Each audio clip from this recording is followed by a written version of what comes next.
अरे भाई, जब उन्होंने अपने लिए चीजें खड़ी की हैं, अपने लिए मीडिया घराने बनाए हैं, अपने लिए अखबार बनाए हैं, अपने लिए मीडिया हाउस खड़े किए, तो आपको शिकायत क्यों है कि आपकी बातें नहीं की जा रही? नहीं साहब, जंग जारी है, और जंग हमारी सोच के खिलाफ, जंग हमारी वैचारिकी के खिलाफ, जंग हमारी चेतना के खिलाफ। ये यूट्यूब, ये इंस्टाग्राम, ये ट्विटर, ये किन लोगों की मुट्ठी में है, और ये लोग किसके लिए काम करते हैं, किसके खिलाफ काम करते हैं? आज मैं लिखकर गारंटी देने को राजी हूं कि आप में से जितने लोग ये सोच रहे हैं कि ये लड़ाई यूं ही चलती रहेगी, मुफ्त के प्लेटफॉर्म के जरिए हम ऐसे ही क्रांतियां चलते रहेंगे, करते रहेंगे, ये होने वाला नहीं है। फीसें बढ़ाई जा रही हैं। इलाहाबाद यूनिवर्सिटी में छात्रों की पीठ तोड़ डाली गई क्योंकि आपने अचानक से 400% फीस बढ़ा दी थी। यह फीस इसलिए बढ़ाई जा रही है, इस देश के यूनिवर्सिटीज को प्राइवेट इसलिए बनाया जा रहा है,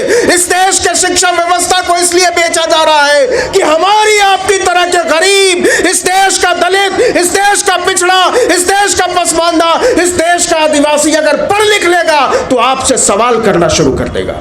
कौमी यकजहती को बचाने के लिए गंभीर है तो इस देश के सारे प्राइवेट यूनिवर्सिटीज के फाटक तोड़ दिए जाने चाहिए, उनको खोल दिया जाना चाहिए। दलितों के लिए, आदिवासियों के लिए, पिछड़ों के लिए, पसमानदा के लिए, औरतों के लिए, और नहीं तो इस देश की सरकार को गारंटी देनी होगी कि एमटी यूनिवर्सिटी में कोई बच्चा पढ़ना चाहेगा, अशोका यूनिवर्सिटी में कोई बच्चा पढ़ना चाहेगा, अगर कोई पढ़ना चाहेगा लवली प्रोफेशनल यूनिवर्सिटी गलगोटिया में, तो उसकी फीस सरकार भरेगी। और इस देश के हुक्मरानों को सबसे ज्यादा डर लगता है पढ़ने वाले लोगों से, लिखने वाले लोगों से, सोचने वाले लोगों से, बात करने वाले लोगों से, और इसीलिए इस देश के पढ़ने वाले लोगों को, इस देश के लिखने वाले लोगों को, इस देश के सोचने वाले लोगों को जेलों में डालने की तैयारी है। क्या कोई गुंडा लफंगा जेल में डाल रहा है? क्या कोई ऐसा आदमी जेल जा रहा है जिससे इस मुल्क के चैनो अमन को खतरा है? नहीं साहब, इस देश में जेल में डाले जा रहे कौन लोग? विश्वविद्यालयों में पढ़ाने वाले लोग, विश्वविद्यालयों में पढ़ने वाले लोग, किताबें लिखने वाले लोग, भाषण देने वाले लोग, विचार करने वाले लोग, क्योंकि आपको पता है कि यह सोच एक दिन आपकी सत्ता को उखाड़ कर फेंक देगी, इसलिए आप हर बात करने वाले आदमी को जेल में डाल देना चाहते हैं।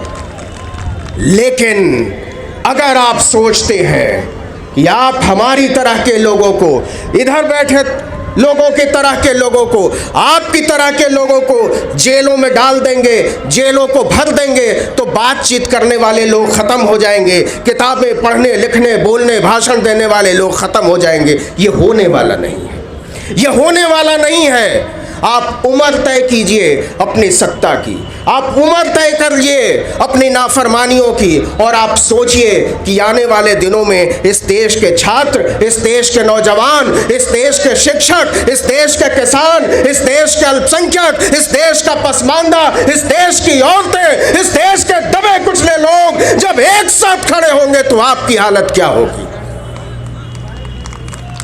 आप टेलीविजन चैनलों की बात करते हैं, मैं हमेशा ये बात करता हूं, और ये बात मुझे लगता है कि मैं तब तक करता रहूंगा जब तक कि स्थितियां बेहतर नहीं होती। ये कैमरे किसके कैमरे हैं?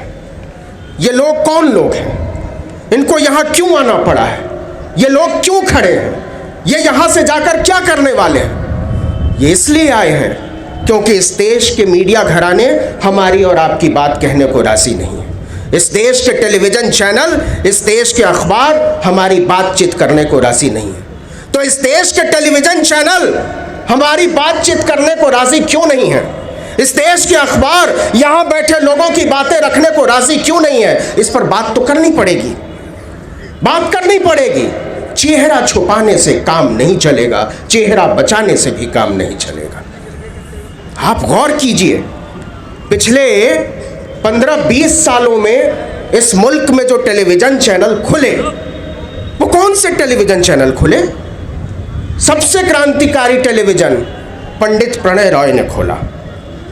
हाँ, उससे ज्यादा क्रांतिकारी चैनल पंडित रजत शर्मा ने खोला, और क्रांतिकारी चैनल पंडित राजीव शुक्ला ने शुरू किया। पंडित अवीक सरकार ने शुरू किया। अरे भाई, जब उन्होंने अपने लिए चीजें खड़ी की हैं, अपने लिए मीडिया घराने बनाए हैं, अपने लिए अखबार बनाए हैं, अपने लिए मीडिया हाउस खड़े किए, तो आपको शिकायत क्यों है कि आपकी बातें नहीं की जा रही हैं? आप क्यों शिकायत करते हो? ये वही बात हो गई कि पड़ोसी के घर में खाना पका और आप शिकायत करने पहुंच गए, आप हमको खाना क्यों नहीं खिला रहे हो? खुशबू तो बड़ी अच्छी आती है। ये होशियारी, ये मक्कारी चलने वाली नहीं है। आज आप संविधान बचाने की बात कर रहे हो, जहां तक ये आवाज पहुंचनी चाहिए थी वहां तक ये आवाज पहुंच रही है क्या?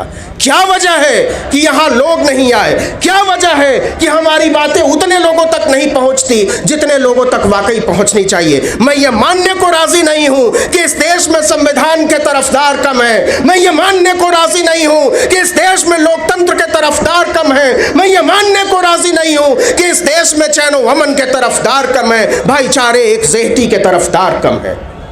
चूकें हुई हैं और चूकें हमारे लोगों से हुई हैं, और वो चूकें इसलिए हुई हैं कि आप अपनी राजनीति में जब आगे बढ़े तो आप भूल गए कि आप करने क्या चले थे। आप भूलते चले गए कि जो चीजें लड़ाई को आगे बढ़ाने के लिए जरूरी थी वो आपने बेच दिया।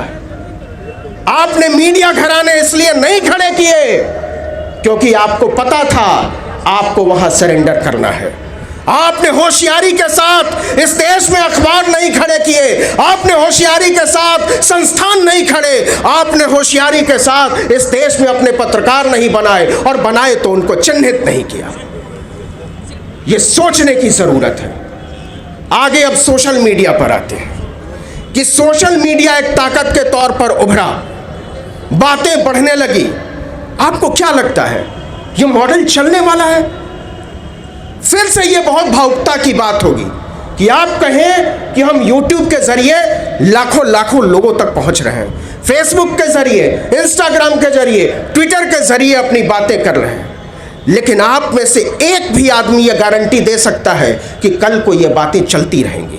आप में से एक भी आदमी ये गारंटी देता है कि YouTube ऐसे ही चलता रहेगा, फेसबुक ऐसे ही चलता रहेगा, ट्विटर हमारी बात ऐसे ही पहुंचाता रहेगा? नहीं साहब, जंग जारी है, और जंग हमारी सोच के खिलाफ, जंग हमारी वैचारिकी के खिलाफ, जंग हमारी चेतना के खिलाफ। ये YouTube, ये इंस्टाग्राम, ये ट्विटर, ये किन लोगों की मुट्ठी में है, और ये लोग किसके लिए काम करते हैं, किसके खिलाफ काम करते हैं? आज मैं लिखकर गारंटी देने को राजी हूं कि आप में से जितने लोग ये सोच रहे हैं कि ये लड़ाई यूं ही चलती रहेगी, मुफ्त के प्लेटफॉर्म के जरिए हम ऐसे ही क्रांतियां चलते रहेंगे, करते रहेंगे, ये होने वाला नहीं है।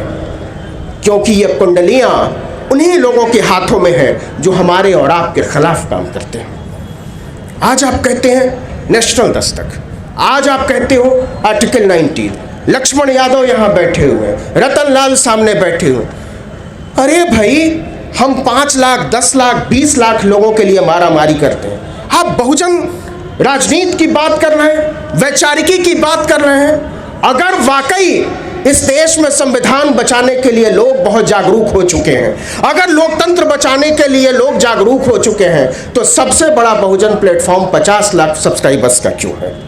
जबकि इस देश में बहुजनों की आबादी 100 करोड़ है, और इस देश के सबसे बड़े मीडिया घरानों के लिए, जो अनिवार्यतः इस देश के बहुजनों के खिलाफ है, जो इस देश के किसानों के खिलाफ है, जो इस देश के नौजवानों के खिलाफ है, उन्हें करोड़ों करोड़ों लोग सब्सक्राइब करके देख, और मैं गारंटी देता हूं कि हमारे और आपके बीच के लोग उसको सब्सक्राइब करके देखते हैं।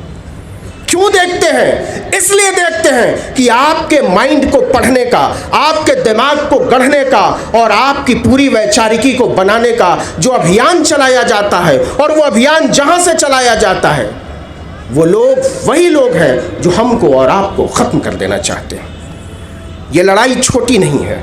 संविधान की बात उठी है, लोकतंत्र की बात उठी है, बात उठी है जातीय जनगणना की, तो सोचना पड़ेगा कि अगर हम लड़ने चले हैं, अगर हम भिड़ने चले हैं, अगर हम बदलने चले हैं, तो हमारे हथियार क्या होने चाहिए?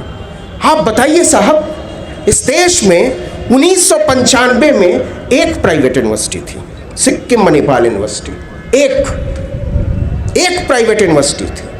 आज इस देश में लगभग 450 प्राइवेट यूनिवर्सिटी है। आप सोचो कि 27 साल में 450% का इजाफा है। ये लोग कौन चलाते हैं, वहां कौन लोग पढ़ते हैं, वहां क्यों पढ़ते हैं, कहां से आते हैं वो लोग, इस पर भी बात करने की जरूरत है।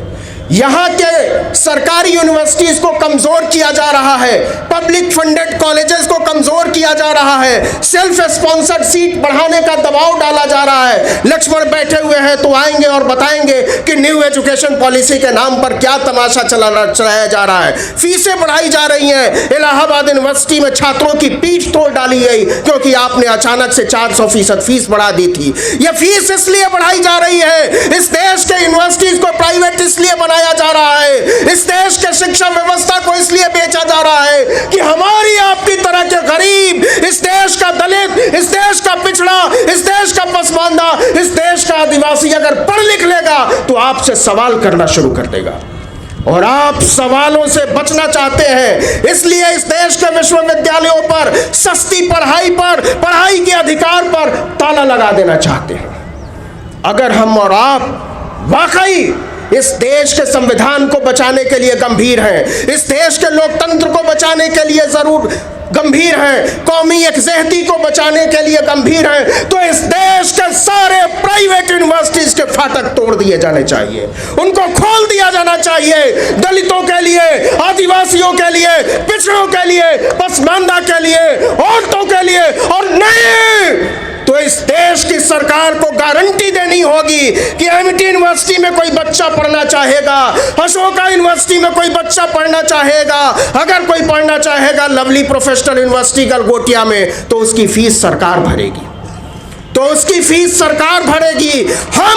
हमारी तरह के लोग आपकी तरफ से यह ऐलान कर रहे हैं कि साहब हमारी औकात नहीं है अशोका यूनिवर्सिटी में पढ़ने की, साहब हमारी औकात नहीं है एमटी यूनिवर्सिटी में पढ़ने की, हमारी औकात नहीं है इस देश के आला तरीन प्राइवेट यूनिवर्सिटी में पढ़ने की।